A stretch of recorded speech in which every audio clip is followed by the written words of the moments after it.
Metacognition po, ma'am, please, from Ma'am Jen. Hi teachers! Hi teacher LPTs! Explain natin to ng mabilisan. Dahil palubat na ako at kabila ng mga bitchoke dito. Okay, kapag sinabi nating metacognition teachers, it involves knowing what you know and what you do not know.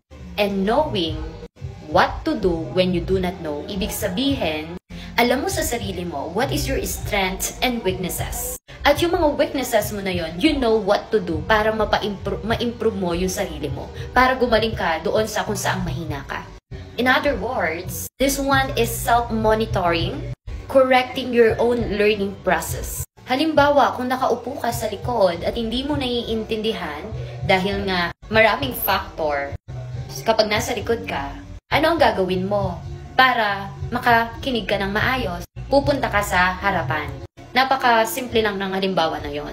Ibig sabihin ng teachers, kapag alam mo na hindi ka magaling sa isang bagay, gumawa ka ng mga strategy mo, ng mga paraan para matuto ka or ma-improve mo yung mga weaknesses mo or mga hindi mo alam. That is a metacognition. It's a thinking about one's own thinking and learning. If you're asking me, ano naman yung metacognitive session ni Dr. Carl Balita, yon ay napakaganda. Tuturuan kanya talaga ng mga techniques and strategies how to answer the questions, especially sa Prof. Ed. Ipapakita niya sa'yo ano yung mga clues. What I mean is, paano mo hahanapin yung mga keywords? Paano mo aatakihin yung mga questions? And hindi lang siya about salet.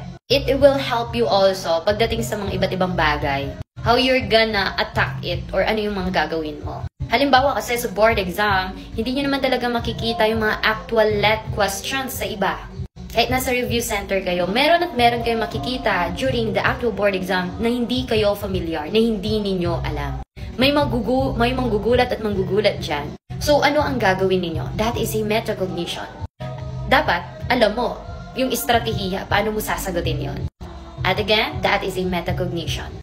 Thinking about thinking. You know at kung saan ka magaling at mahina at ginagawan mo ng paraan kung saan ka mahina. But of course, kung saan ka magaling kailangan, mas i-improve mo din. At yun lamang po. Thank you po! So ngayon, ang gagawin ko teachers, dahil nga nakatulog ako, gagawa naman ako ng drills. I mean, magka-copy-paste, magta-type. Then next, ang pre-board naman. Pero drills na muna. Para kapag nag-pre-board kayo, kabisadong-kabisado. Siyempre, hindi naman as in ganun kahalaga yung pre-board. Pinakamahalaga dyan yung actual board exam. Kaya nyo yan. Papasa na, magtatap pa.